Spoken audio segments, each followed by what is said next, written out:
Hi friends, and welcome back. Here we are with part 2 of the series, The Most Common Masks That We Wear.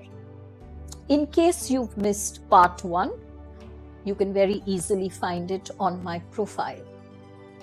So let's proceed with 3 other masks that we wear. But before we start with that, a very brief recap to jog your memory about what are masks. Remember, masks are not about telling lies or pretending or disguising anything. Masks are what we project to the outside world because we do not want the outside world to see the inner pain. So masks have nothing to do with honesty or dishonesty. Every single human being wears a mask. Some masks stay on longer than others, and some are used very consciously for just certain moments in time. But all of us wear masks from time to time. Wearing the mask is not the problem. Not understanding what lies beneath that mask, that is the problem. Because then you cannot work and help yourself heal from that inner pain. So let's proceed with 3 more masks today. The first mask that I want to talk about today is the mask of positivity.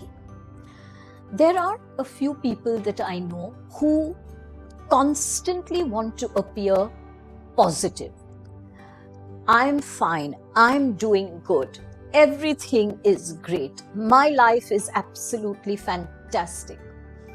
There is this projection of their life being 100% fantastic 100% of the time. You and I know that that is not possible. We do have our moments in time when life is fantastic, but we also know that those moments come and then those moments go and are replaced by challenges. When there is a mask of positivity, the person is hiding from the fear that they cannot deal with challenges and hurdles in their life.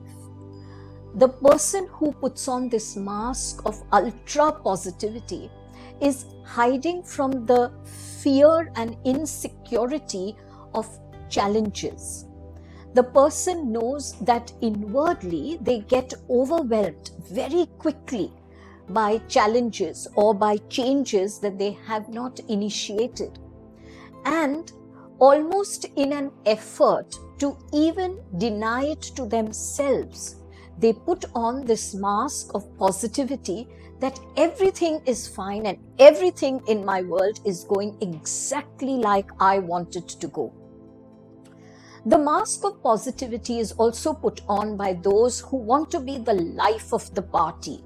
They are the ones who will talk loudly, who want attention to themselves when they are in a group of people. They are the ones who laugh loudly. Their behavior might be a little bit boisterous. What is this mask of being the fun guy, the positive guy that they put on? Why do they put on this mask? They are trying to hide from the inner pain of feeling inferior. They are trying to hide from that inner belief that they have about themselves that I am not as good as others. So they mask this inner pain by this outward exaggerated show of positivity.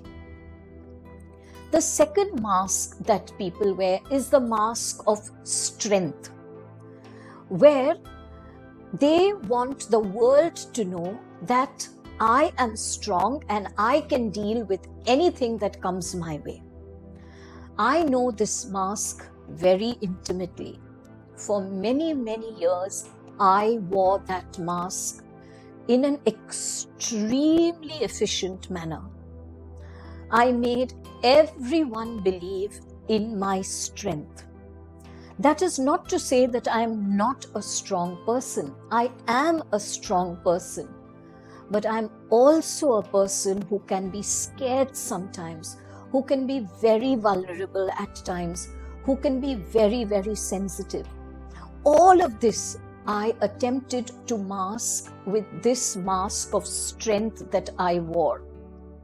Being a naturally efficient human being, I was able to live with this mask for many, many years.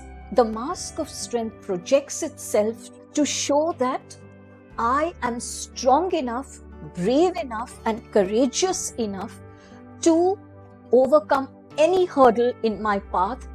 And most importantly, I don't need your help.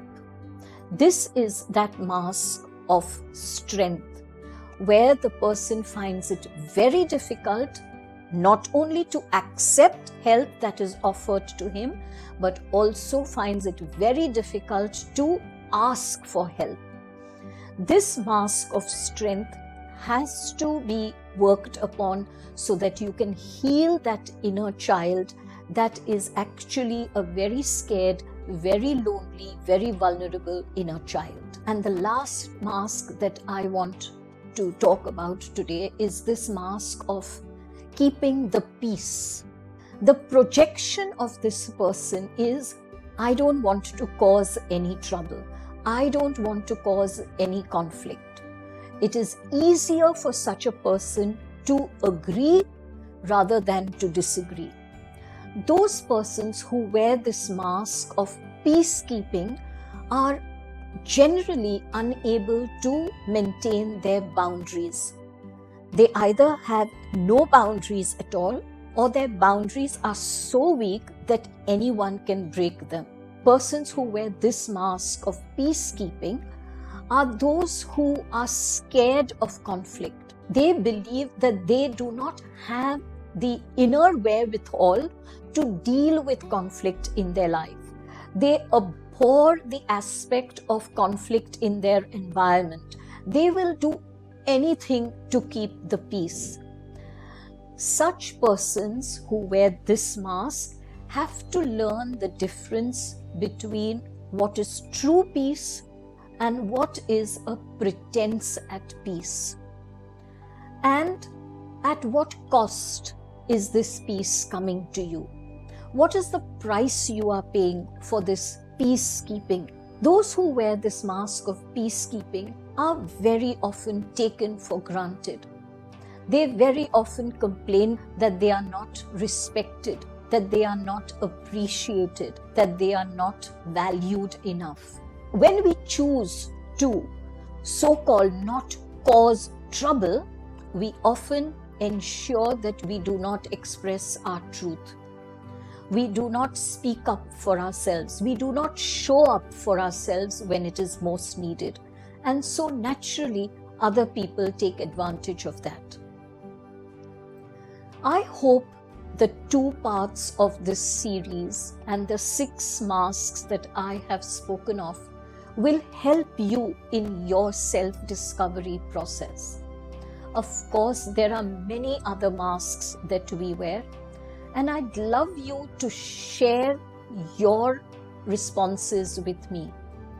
You can DM me if you are not comfortable leaving your comments down below. Big hug to you, and an even bigger hug to your inner child.